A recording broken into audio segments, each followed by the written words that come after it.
Today, I was hoping to talk a little bit about benchmarks and dashboards. I think the biggest thing I look for to start out is who's my audience?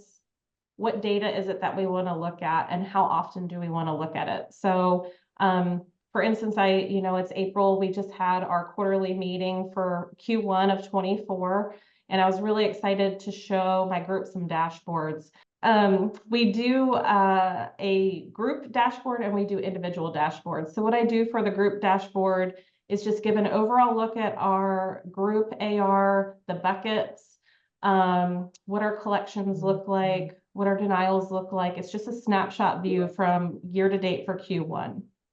From there, we kind of, as a group, they each get their individual as well. So their individual dashboard is going to show some of the same data. So it's going to get an individual look at what denials they have sitting there by CPT code, the write-offs that we've done for that provider.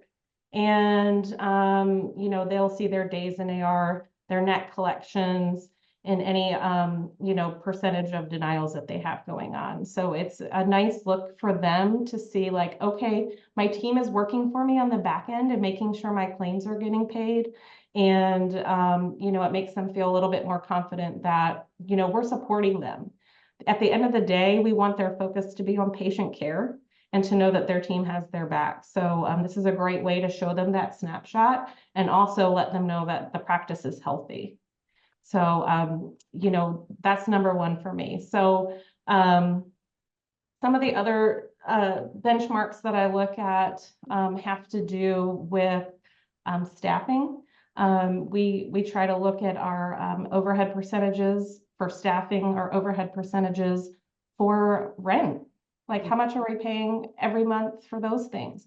And when you're tracking these things over time as a practice, it helps you stay healthy financially, but it also kind of helps curb some of these emergencies, right? So we just went through a huge cyber attack. If you know your practice is healthy, it helps that be a little less scary and you're a little bit more proactive in being prepared for that. So these are really important things that we need to track and look at on a regular basis.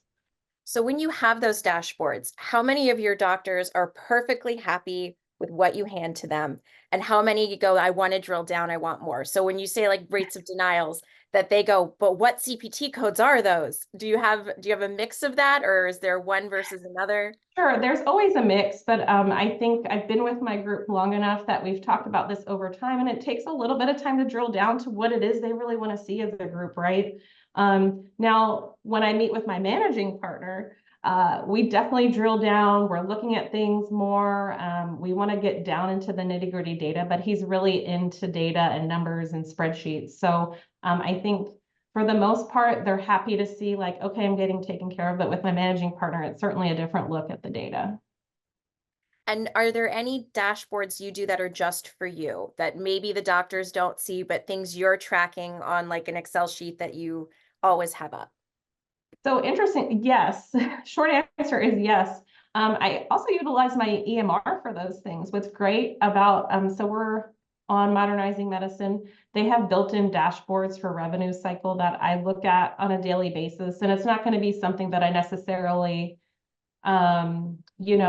kind of print out for them or show them on a regular basis. Again, my managing partner has access to that anyway, so we will look at it together.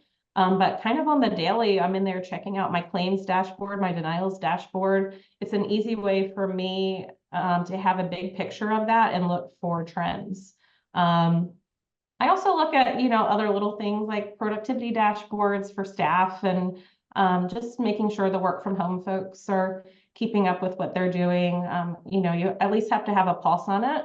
And, overall, we wholeheartedly trust our staff. And obviously by checking those daily, we know that they're getting their work done, which is great. But that's something I definitely look at. Another one that is really for me, and then our accountant and managing partner is the J-code a dashboard that I have for my retina practice. So that's something I have to look at like pretty much all the time and make sure that those drugs are getting paid and that we're tracking the utilization and what we're paying for those from the distributor, and making sure that those costs are distributed to the partners on their P&L every month. As a recovering retina administrator, I'm not jealous of any of it.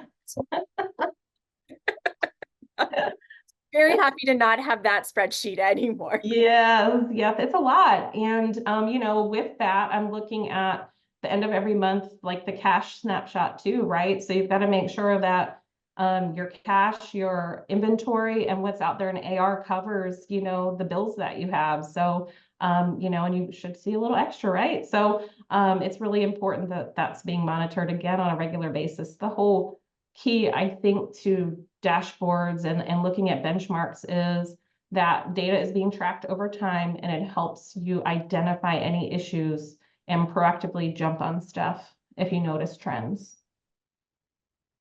Perfect.